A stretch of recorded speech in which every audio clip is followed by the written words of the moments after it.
Petrol diesel की दरों में लगातार वृद्धि देखने को मिल रही है। आज पेट्रोल 44 पैसे और डीजल 41 पैसे प्रति लीटर महंगा हुआ है।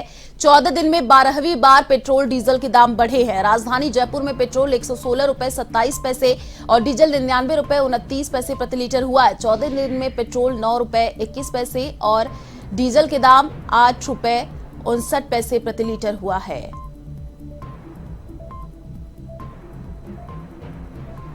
और इसी खबर पर अधिक जानकारी के लिए संवाददाता बीके शर्मा हमारे साथ फोन लाइन पर जुड़ चुके हैं। जी बीके, देखिए लगातार पेट्रोल और डीजल के दामों में इजाफा देखने को मिल रहा है।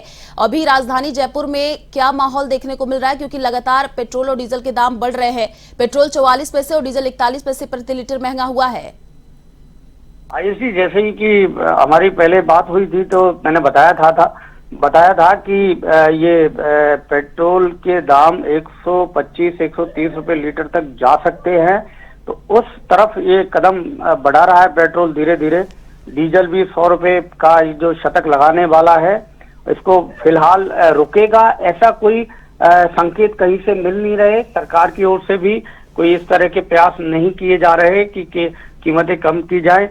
रूस से जरूर ये क्रूड ऑयल जारी है, जिसको लेकर अंतर्राष्ट्रीय बाजार में खास तौर से पाकिस्तान की ओर से सवाल उठाए जा रहे हैं। कुछ पश्चिमी देशों से की ओर से भी सवाल उठाए जा रहे हैं, जिन्होंने ट्रेड प्रतिबंध लगाए थे रूस के ऊपर, लेकिन कि भारत वहां से क्रूड ले रहा है। क्रूड लेने के साथ साथ जो अंतर्राष्ट्रीय कीमत है उसकी जो रोजाना होती है, उसके आधार पर देखा जाए तो अभी भारत में पेट्रोल और डीजल के दाम कम होना संभव नजर नहीं आ रहा, क्योंकि ये जो कंपनियों ने बताया था कि 20,000 करोड़ का नुकसान हो गया। अब सरकार के पास इसको रिएम्बर्स करने के लिए कोई ऐसा तरीका नहीं है, क्योंकि सरकार भी इस समय फंसी हुई है। उसके पास क्योंकि अभी केंद्र सरकार और राज्य सरकार दोनों के एक बजट आए हैं, और बजट में जो घोषणाएं की गई हैं, चिकित्सा, शिक्षा, सड़क, पानी, बिजली, इंफ्रास्ट्रक्चर और दूसरी तमाम जो योजनाएं हैं उनके लिए, तो अब उनके लिए फंड चाहिए। योजनाओं की घोषणा हो चुकी है, फंड चाहिए।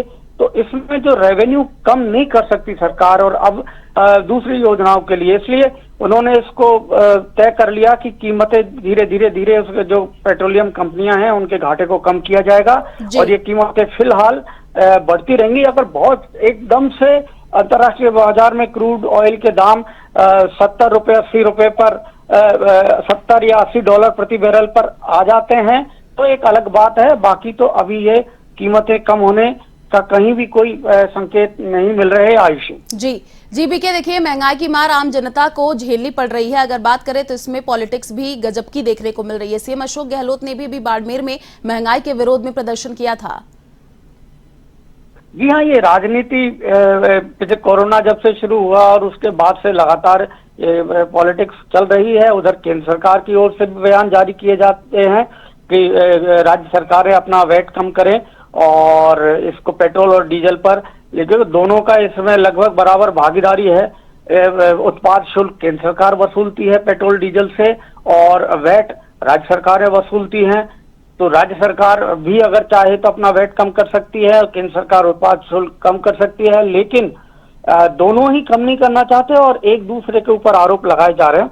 और दोनों के ही अधिकार क्षेत्र में है, यदि कम करना चाहे तो कर सकते हैं।